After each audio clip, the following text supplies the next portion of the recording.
In 1961, a family of 6 stopped at a diner outside Shamrock, Texas, with $4. The waitress brought food without asking. That was the only meal on the trip where nobody at the table thought about money. Number 18 on this list cost less than $1 and fed an entire truck crew. Number 9 came from a cook who never read a recipe once in her life. Number 3 was erased by a single corporate decision no one ever announced. These 25 meals were never on any famous chef's list. They were handwritten on cards behind a counter, somewhere between a highway and nowhere. Hit subscribe. Number 25, tomato and macaroni soup. In the 1930s, families moving through Elk City and Clinton, Oklahoma had little money and a long stretch of roads still ahead. A can of tomatoes cost 10 cents. Dry macaroni from an unfinished box cost almost nothing. Both went into a cast iron pot with water and salt, boiled 20 minutes, and poured into a white ceramic bowl with a single slice of Wonder Bread on the side. No butter. Butter was a luxury.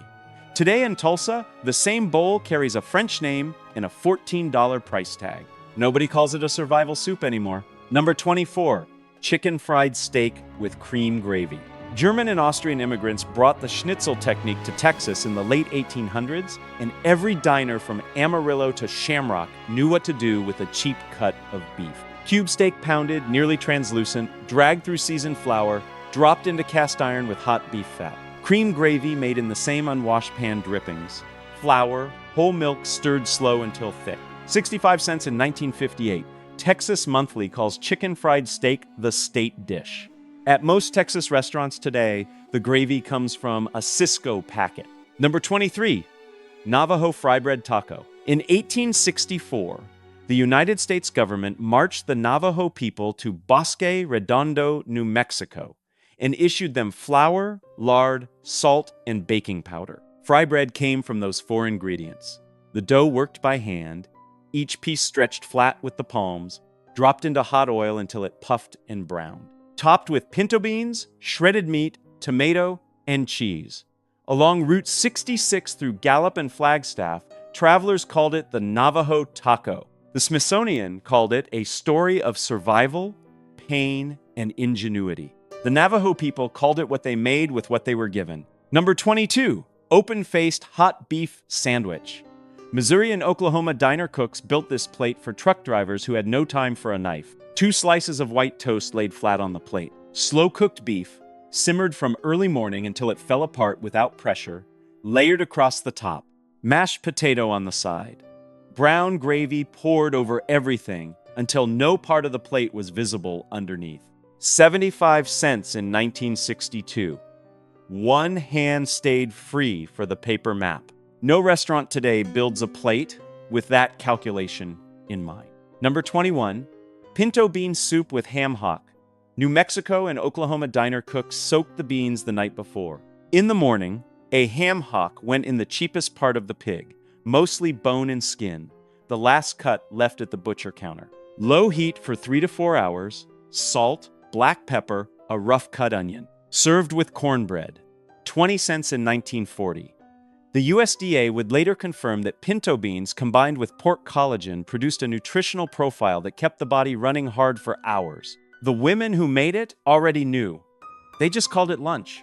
Number 20, creamed chipped beef on toast.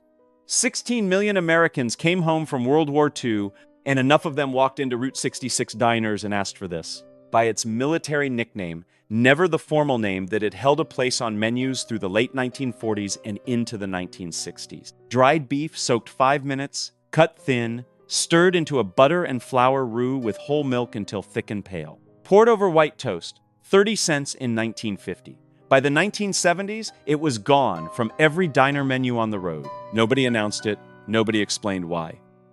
Number 19, fried apple pie.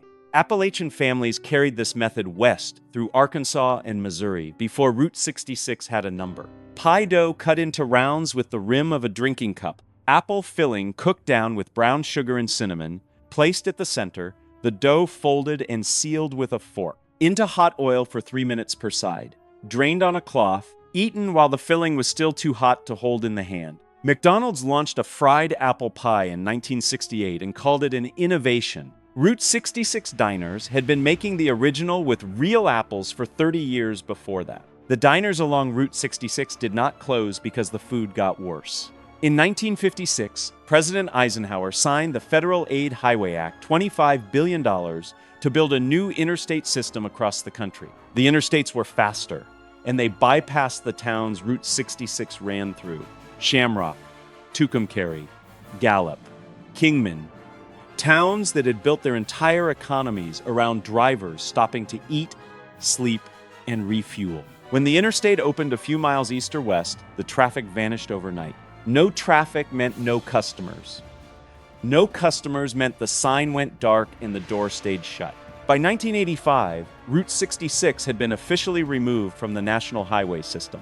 Between 1960 and 1980, more than 1,000 independent diners along the corridor closed permanently. McDonald's and Denny's opened at the new exits, standardized, predictable, designed so that no meal could ever surprise you or remind you of anywhere specific. They did not close because the food got worse. They closed because the road moved. Number 18, Salisbury steak with mushroom gravy. Named after Dr. James Salisbury, who argued in the 1880s that ground beef was the ideal human meal. Midwest diners across Illinois, Missouri, and Kansas shaped oval patties from seasoned ground beef, seared them in cast iron, and poured mushroom gravy made from canned soup and beef broth across the top. Served with mashed potato and canned green beans. Swanson's TV dinner launched in 1953 with Salisbury steak as its centerpiece, selling 10 million trays in its first year. The frozen version replaced the diner version before the decade ended. Number 17, ham steak with red-eye gravy. Southern diner cooks carried this from Tennessee and Arkansas west along Route 66. Ham steak seared until the edges blackened. Black coffee, half a cup poured into the unwashed pan. The drippings scraped loose as it reduced. Nothing else added. The gravy ran thin, dark, and bitter. The name came from the circle of red ham fat that rose to the surface like an eye. No restaurant offers the dish today. Most could not tell you where the name came from. Number 16, New Mexico green chile cheeseburger. Along Route 66 through Albuquerque and Santa Fe, diner cooks used hatch green chili grown in the valley of the same name in southern New Mexico, harvested each August and September. Beef patty pressed flat on the griddle, roasted green chili laid across the top, American cheese melted over everything, served on a toasted sesame bun with tomato and raw onion. No lettuce, no sauce, 85 cents in 1965. New Mexico declared it the state's signature dish in 2009. Most of the diners where it was invented were already gone. Number 15, liver and onions with bacon.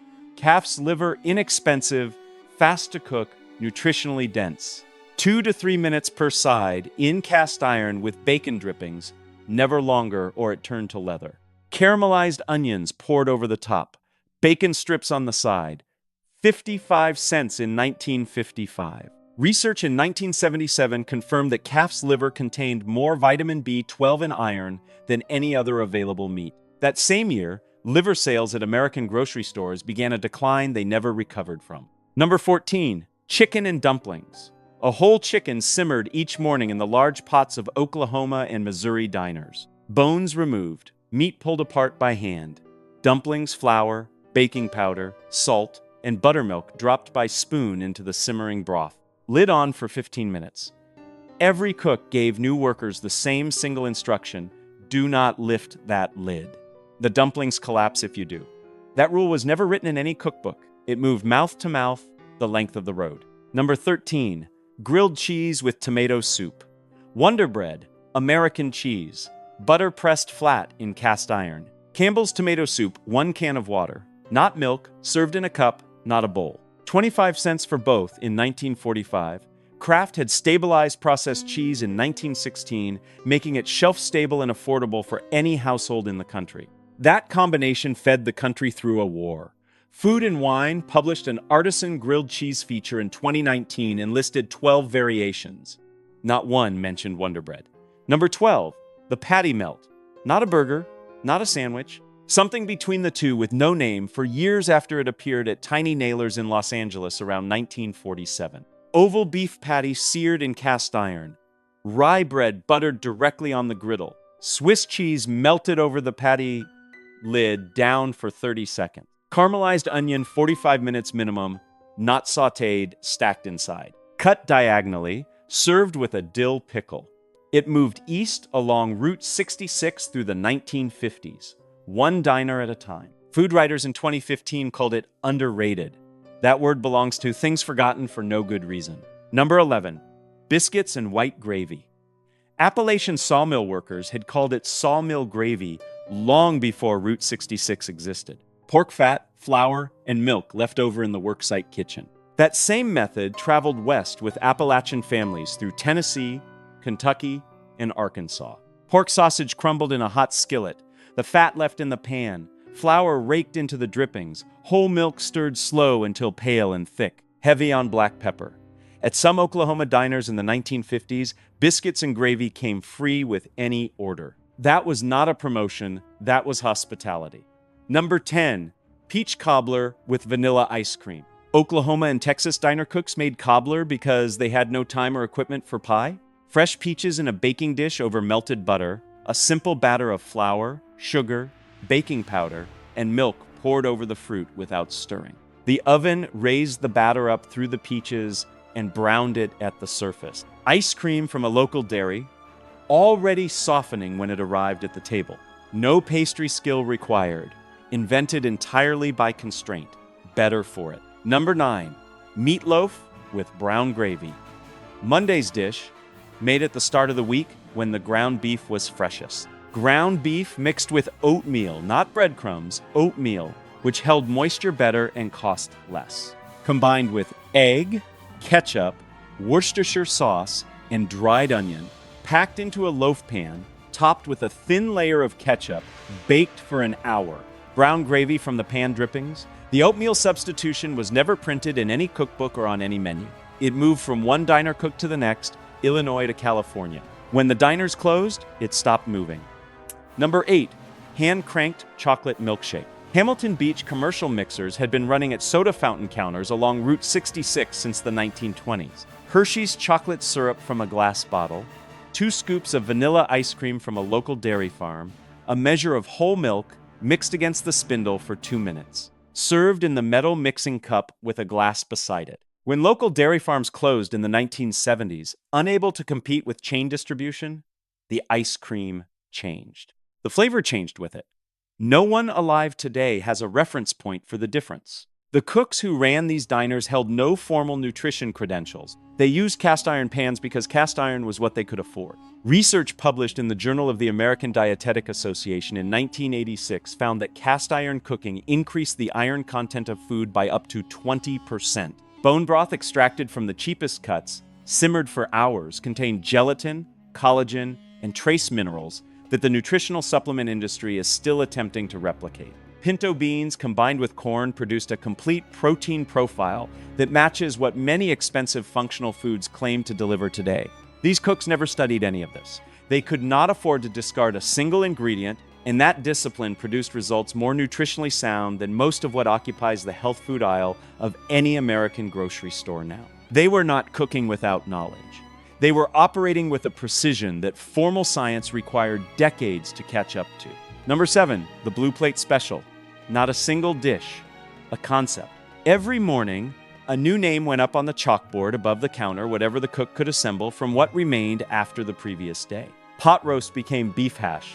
Yesterday's chicken became today's soup. The Blue Plate itself, that heavy, white-centered dish with the blue rim, came from manufacturers like Maddock & Sons, the cheapest restaurant-grade ceramic available on the market. You bought them by the gross. The price on the board was always the lowest on the menu, calculated deliberately so that nobody who walked through the door had to turn around and leave. Number 6, pot roast with root vegetables. Sunday's dish started before the diner opened. Chuck roast, the least expensive, most structurally dense cut of beef, the one carrying the highest concentration of collagen seared on all sides until dark, then placed into a Dutch oven with carrot, potato, celery, and onion, beef broth, and a measure of Worcestershire sauce. Into the oven at 325 degrees Fahrenheit for 3 to 4 hours. When a fork touched the meat, it separated without pressure. The collagen had dissolved into the broth and produced its own sauce without any additional ingredient. The slow cooker recipe that currently outsells all others on Amazon is the same dish 90 years later. Number 5. Corn chowder with saltine crackers. Wednesday's soup at Oklahoma and Kansas diners, prepared midweek when fresh deliveries had not yet arrived and the cook worked from what remained in the storeroom. Bacon rendered and crumbled in the pot first. Onion and celery cooked in the fat until soft. Diced potato added. Just covered with broth, simmered 15 minutes. Canned corn and whole milk went in last. Salt, black pepper, a measured amount of thyme. Saltine crackers on the side, not artisan bread, not croutons. Saltines. People crushed them directly into the bowl. That was the method for increasing caloric density without additional cost. A habit specific to people who had experienced genuine food scarcity. Number 4. Fried catfish with hush puppies. Friday was Fish Day along the Route 66 corridor through Missouri, Arkansas, and Oklahoma, in part because of the Catholic communities that occupied the river towns and maintained the no-meat Friday restriction through Lent and beyond. Fresh catfish, never frozen, dragged through seasoned cornmeal and fried in hot oil in a Dutch oven until the crust crackled and held. Hush puppies dropped into the same oil alongside the fish cornmeal batter with raw onion, fried until golden. The name derived from cooks tossing cornbread scraps to keep hunting dogs quiet. Nobody recounts that origin anymore. Only the name remained. Number 3. Apple pie, a full slice, cut from a whole pie. Not a frozen wedge pulled from a box, not a pre-portioned piece wrapped in plastic, a slice cut by the waitress at the counter from a pie baked that morning, still sitting on the rotating carousel behind the glass. Granny Smith apples, sliced thin, double crust, cinnamon and nutmeg kept measured, a knob of butter placed on the apples before the top crust sealed everything in. Baked until the juice seeped through the vents and caramelized dark at the edge of the pan. Served warm. 20 cents a slice in 1955. The carousel turning slowly in the glass case that was not decoration. It was confirmation that something had been made here, that day, by someone who intended for you to eat it. Number 2. The waitress's recommendation. Not a dish, an act. In every diner on this road, there was one person who had worked the same counter long enough to know which item the cook had made best that morning, which truck driver needed something hot and quiet with no questions, and which family still 2 hours from anywhere needed a plate that would hold them together for the rest of the drive. She leaned across the counter and said quietly, "Get the special today." You did not ask what it was. Yelp cannot replicate that. 4 stars and 800 reviews cannot replicate that. There is no algorithm for a person who knows your name before you sit down. Number 1. The last cup of coffee? Every diner on Route 66 kept the coffee pot full, percolated, made before the first customer arrived, held on the burner all day, refilled without being asked, served in a ceramic mug so thick and heavy it never broke, regardless of how many times it was dropped, washed, stacked, and dropped again. 5 cents in 1955. Free refills until you left. That was not a marketing decision. That was the operational understanding that a person driving alone across the country, in the dark, through a stretch of highway with no other lights visible in any direction, should not be sent back out before they were ready. These 25 meals were never just food. They were the reason a family pulled off the road, the reason a truck driver reached the next state, the reason a stranger eating alone in a booth by the window felt for 20 minutes like they were somewhere instead of nowhere. Route 66 is gone. Most of these diners are gone. But the meals, those can come back anytime. Tell me in the comments, what diner do you remember? What did your family order when you stopped on a road trip? That memory belongs to all of us.